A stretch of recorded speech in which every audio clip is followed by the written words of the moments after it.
Imagine a world where each person has access to their basic rights. A world where everyone is equal. Imagine a world where each person will have an equal share in each single seed of wheat. Where each child has the freedom to learn. This Ramadan, we ask you to feed the fasting in 14 countries around the world with AMA. Provide an iftar box for 100 Rand, a hamper for 1,500 Rand, or feed a village for 15,000 Rand. Donate today at Africa Muslims Agency and imagine the difference you can make.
Help Darul Arqam continue to provide for the educational needs of the economically disadvantaged Muslim community by sponsoring a deserving student for only 9,000 rands per year and be part of their amazing journey of knowledge.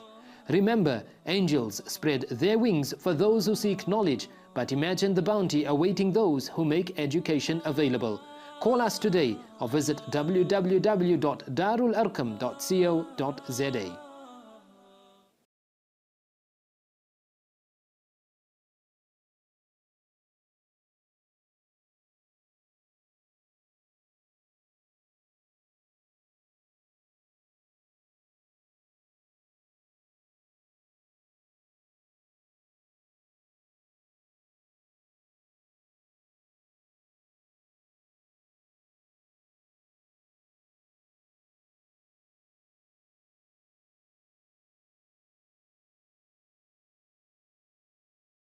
Welcome to the channel where we're going to discuss positive parenting.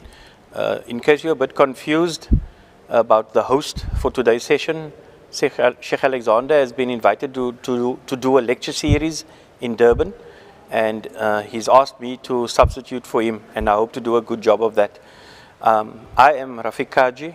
I'm a deputy principal at one of the schools in the Athlone area, and with us in studio today we have Dr. Hoosain Ebrahim, who has graciously offered up his time, his expertise and his advice on how we can achieve the ultimate aim of being a positive parent.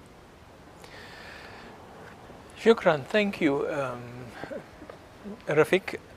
It's nice to have you here in the studio, and I think I stand back and I think of our earlier discussion where we are parents, yes, and we deal with 1, 2, 3 children, but your job is so phenomenal. I mean, you've got 800 children in the school, and each one comes with their own personality and their own issues and their own baggage, and you have to deal with that and handle that. So the experience you have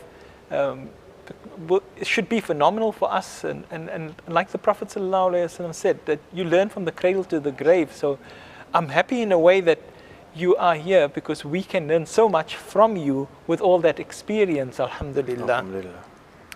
So today we're moving on to session 5, and session 5, in essence, what we're going to be looking at, the purpose of the session 5 is to actually learn to express your own feelings as a parent and the needs that you as a parent have. Now, we spoke a lot in session 3 and 4 about feelings and what are positive feelings and what are negative feelings, and how you can change negative feelings by just relabeling it and looking at it in a more positive way, so that it helps to build the self-esteem of the child. But at the end of the day, we need to take the feelings of the parents into consideration as well.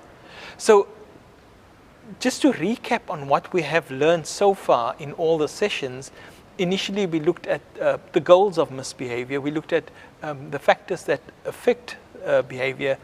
In that regard, we looked at the gender, we looked at the position in the family, we looked at what the child is really going through. Then we moved on and we looked at acknowledging feelings, which was very important. And then, of course, last week and Sunday, we then looked at negative feelings and how to relabel it. So if we then look at your own feelings, we need to look at whose problem it really is. So we talked about problem ownership last week. Is it now your own problem as a parent? And if it is your own problem, what are you going to do?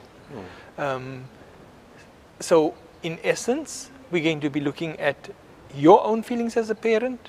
And if it is your problem, how are you going to resolve this problem? And this will eventually lead us to discipline, the long-awaited topic which is going to be discussed on Sunday. So let us first look at if it is an issue, a parent issue, what do we do? And at this stage, I would like to tell you as a parent, or tell you as parents, that you need to stand back and you need to say, number one, what is really happening? Okay? You need to realize the issues that is bringing up this whole feeling component. By standing back, you are moving away from the situation where you are emotionally involved. And remember, when emotions are running high, sometimes we as parents, we don't think. We just react. Indeed. And that is what we're trying to avoid. We're trying to tell you that don't jump in and just react. Because many a times there are regrets. Regrets in what we are going to do or what we are going to say. Yeah. So what we are telling you is step back. Step back and just think. First of all, is this my problem? And if it is my problem, what am I going to do about it? I can't put this problem onto the child's problem. Let me give you an example. You as a parent, you are on the phone. And the child is busy doing something and he or she can't get it right for whatever reason. Whether it is a computer game, whether it's on the computer, or whether it's doing some writing work, or whether it's just playing with a puzzle or toys, and it's just not gelling. It's not working at all.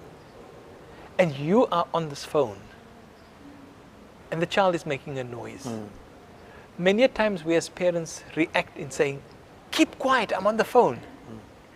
Not realizing it's not the child's problem, it is my problem. Okay? So we need to take that into consideration as to whose problem it is, and if it is our problem, how are we going to resolve it? Okay? Having said that, okay, that you need to take that into consideration and you need to resolve the problem before you move in to speak to the child. Speaking to the child is one way in which you are going to resolve, but not shouting while you're busy on the phone. I gave an example in one of the earlier sessions as well, where the mother was busy cooking and the child was in the family room, and the child was making a noise and the mother was shouting. Now the mother is stressed because she has to get the food ready for the evening supper or whatever, and the whole family is going to be coming to eat. So she needs to get her things done. The child is not realizing that that is the problem that the mother has, but the child wants the attention.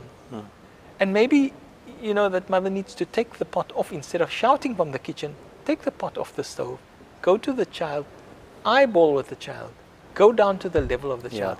Never, you know what, one very hard and fast rule I believe in, never speak down to the child. If I am going to stand on this chair and I'm going to speak to you, how would you feel? Inferior. So having said that, I mean, can you imagine what that child is feeling when you reprimand that child and you are speaking down at that child? I mean, at the end of the day, you're breaking down that child, and we're not here to break down the child. We want to build a self-esteem where that child will be able to face the issues that is around him or her. Yeah. So come down to the level of the child and explain to the child. You need to explain to the child, right?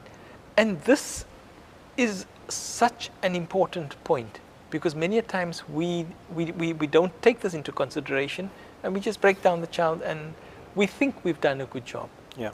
Okay? Remember, I also made a very important point to say that I am only here to teach you how to be a good enough parent. Yeah. Because none of us as parents are perfect. Okay? We all have our flaws, and say, if we were perfect, we'd have been angels. But Allah didn't create us as angels. He created us as human beings. Right? So we are going to make mistakes. And if you really look at the essence of one of the names of Allah is, I mean, if you read the Quran, you say Bismillahir Rahmanir Rahim. I mean, Allah is the most beneficent, most merciful. Okay? So Allah has left that for us. I mean, we're going to make mistakes. Yeah. But if we can realize our mistakes and move forward in rectifying what we've done wrong, it makes great for us, and it teaches our children as well. So it is important for us to go down to that level and tell the child, explain to the child. Okay. Very insightful, Doc. I remember a saying of the Prophet as well, peace be upon him, about don't get angry, and he said it 3 times. But I have a question about this. We are talking about taking the child's feelings into consideration, but what about our feelings as parents and so on? You see, what happens is, if we are not going to learn to respect the feelings of children, and if we're not going to listen to their feelings, they're not going to respond in a way that is appropriate, and our feelings would not be taken into consideration. Now, you brought up a very important point in saying that, what about our feelings? Okay? And I would like to come in here and it's so important. It is so important, because when we are upset, when we are angry, okay, we react in a way that we try to blame shift. We move into what I call, and what is commonly known as, you messaging. In the sense that when a child misbehaves, okay, we respond to say, you always do this. You are always nagging. You are always, why can't you? It is, the you message is very blaming, okay? And we tend to take away the emphasis ourselves from that feeling that we are having, the feeling that we have, the necessity to express that feeling, the necessity for that feeling to be acknowledged. We're taking that away by blame shifting and telling the child, you.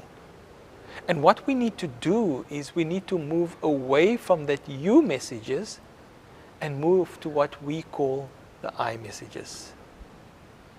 That is very insightful, Doc. Following from that, how then can we let our children know when their behavior is unacceptable or causing us concern in a way that will be more respectful and more effective?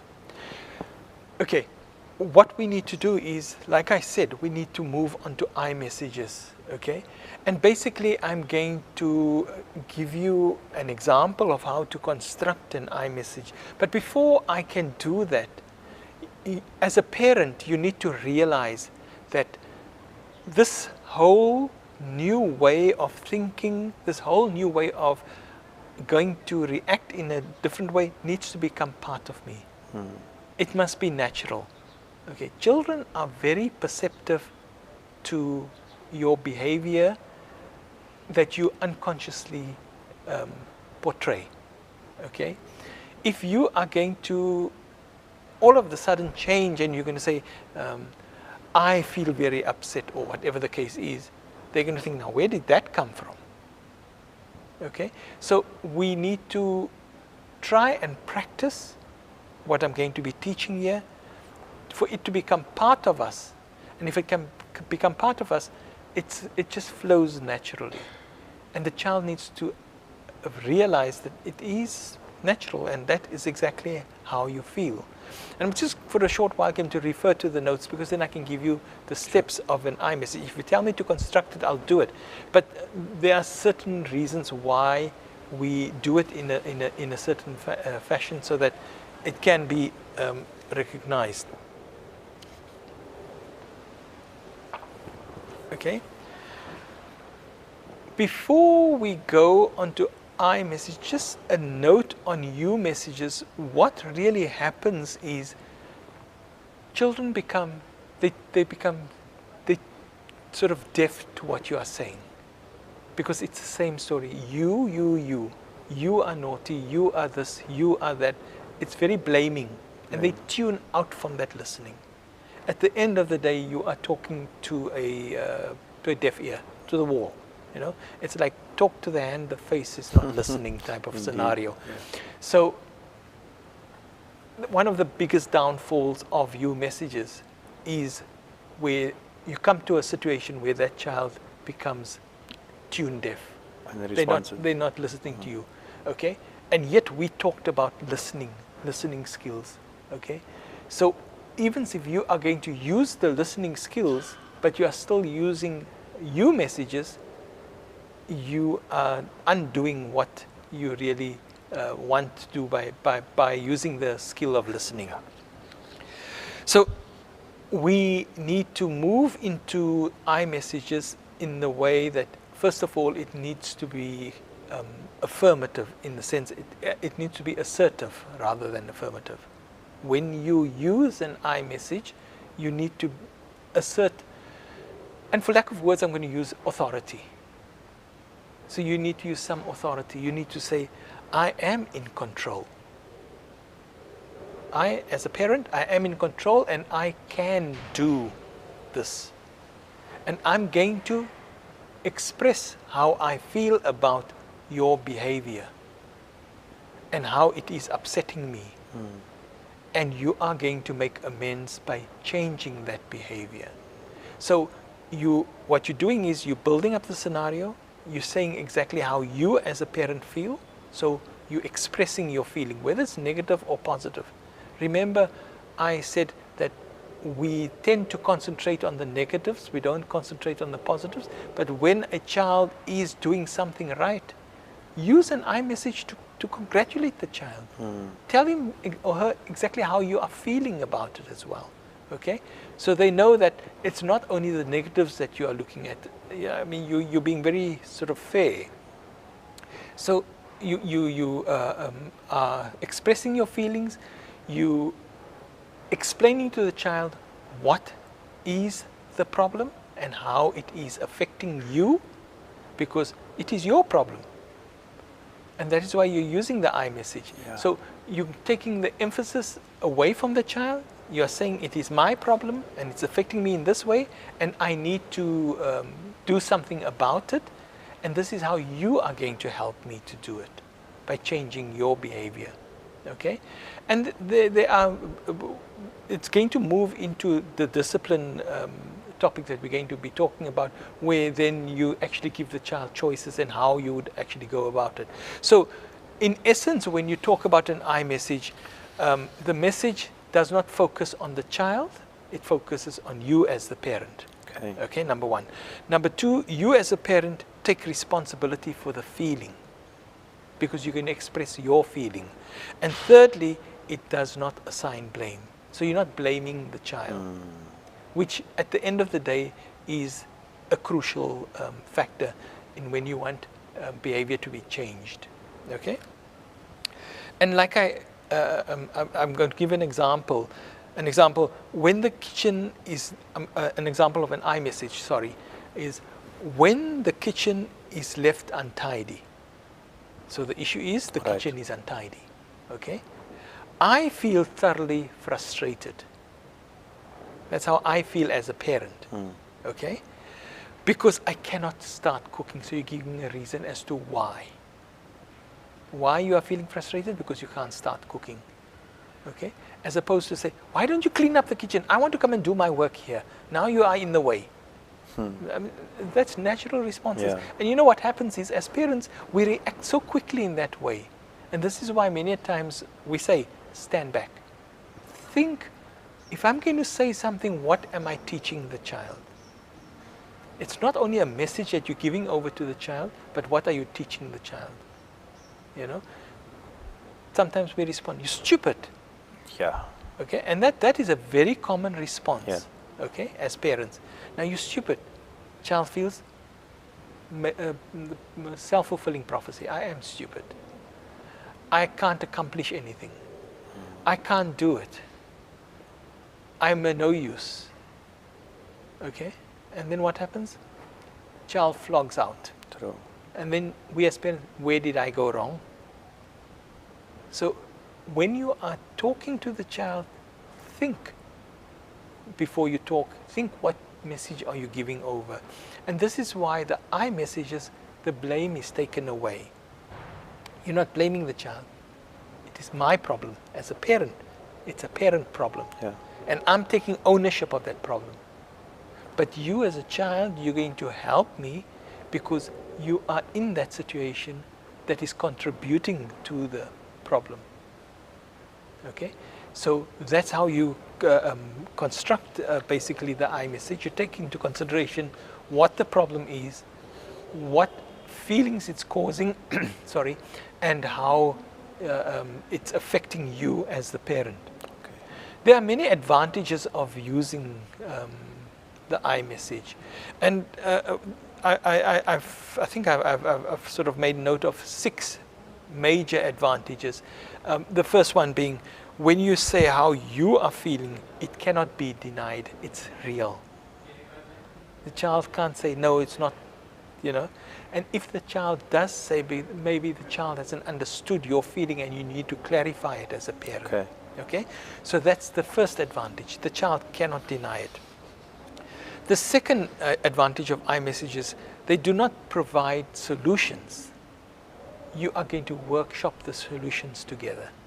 Like in the case of the kitchen, okay, it is untidy, it is frustrating you, and because you can't cook. So what are we going to do? Automatically you're pulling the child in to get help. Many a times we as parents say, the children don't even help. They're just sitting there. You know, I mean, these are common responses, and I mean, we take it for granted because it's just like second nature the way it comes out of our mouth, you know. So we're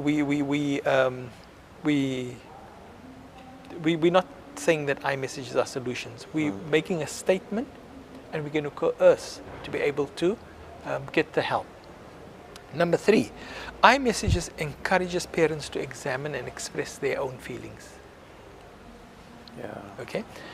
We talked about negative feelings. We talked about acknowledging the child's negative feelings. You as parents also have that feelings, and you need to express it, but it's going to be expressed in a way that it's your feeling. It's my feeling, and this is affecting me. Okay? But your behavior is contributing to it, so let's see how we can work on it. Number 4, because iMessages do not blame other people, children are shown how to take responsibility of expressing their feelings as well. So what you're doing is, what you learned last week is just added on here in the sense that it's going to make it easier for the child to express their feelings as well. It's a learning lesson. Yeah. Number 5, iMessages are respectful. They do not attack and they do not blame. Okay? They do not like a particular behavior of yours. Okay? I think one of the most important factors that come out is that you as the child, you are fine. And I love you to bits, but it's your behavior that is affecting me. Okay? That teaches the child that amends can be made. I'm okay. I'm okay as a person. I can change the behavior. you as a parent, you are upset on the behavior and not on the child. Okay? Many a times we react and we use the you messages, and then we want to shower love on the child. So you're giving mixed messages. The child is in a quandary and doesn't know what to do, what is going on really. Okay? And and this I, you and I messages is not only with our children, but it's in our everyday life as well. Okay? And I'm sure with the teachers that you have on your school, they amongst themselves it can be used as well. Yeah. Right. And the last, well, I wouldn't say last, but the sixth important advantage of iMessages is it helps children to see their behavior in a social context. Okay. Many a times children misbehave and they don't know that it is misbehavior. Yeah. Okay, and we need to teach them that behavior was it was something that happened, but in a context that wasn't acceptable. So that's one of the advantages of iMessages. Like I said, to construct an iMessage, you use the word when, you use the word I feel,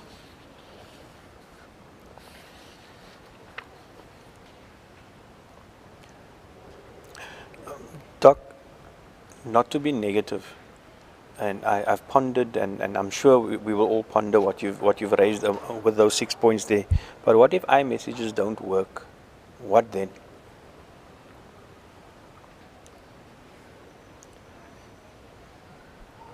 maybe you need to stand back and listen what is really being said. Because maybe you're honing onto something which is not sort of related. Go back to listening.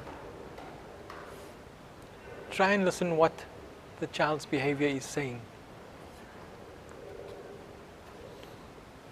Okay.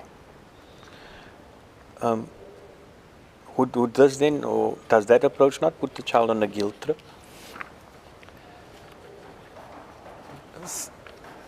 You know, we need to take guilt into consideration. I don't think it really puts them on a strong guilt trip, but guilt will be there, and to a certain degree you need to have some guilt so that the child can rectify behavior. We're not saying that you must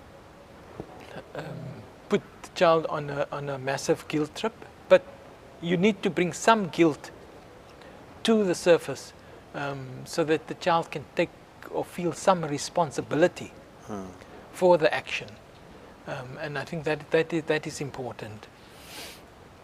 I know some parents are reluctant to use the iMessages because they think that they're afraid of making their child feel guilty. While we agree that it is unfair to load children with this guilt, but at times, sometimes that guilt is important for the child to realize that they need to make amends. Okay. Doc, a very insightful program once again. I've learned a lot over the 5 sessions that we've interacted and that I've followed the program. I just want to say that the best advice that I took from all of this was the listening, and the fact that we have 2 ears to listen twice as much as we speak. I remember that from your first khutbah that you did here, and that resonated with me personally, so it's one of the aims that I want to improve upon. And with that, viewers, we come to the end of session 5, and I just need to say once again a big shukran to Dr. Hoosain for giving up his time and his willingness to assist. All right, we have come to the end of session 5, and we say once again a big shukran to Dr. Ebrahim for assisting so willingly, and tune in the same time tomorrow again for session 6. Shukran so much. No one will care for you like your parents will care for you. At An-Nur Education Center, we give orphans a loving home, clothing, food and education. Be the orphan's parent by sponsoring an orphan for 18,000 Rand or 1,500 Rand per month. An-Nur Education Center, a place where orphans call home. Imagine a world where each person has access to their basic rights. A world where everyone is equal. Imagine a world where each person will have an equal share in each single seed of wheat. Where each child has the freedom to learn. This Ramadan, we ask you to feed the fasting in 14 countries around the world with AMA. Provide an iftar box for 100 Rand, a hamper for 1,500 Rand, or feed a village for 15,000 Rand. Donate today at Africa Muslims Agency and imagine the difference you can make.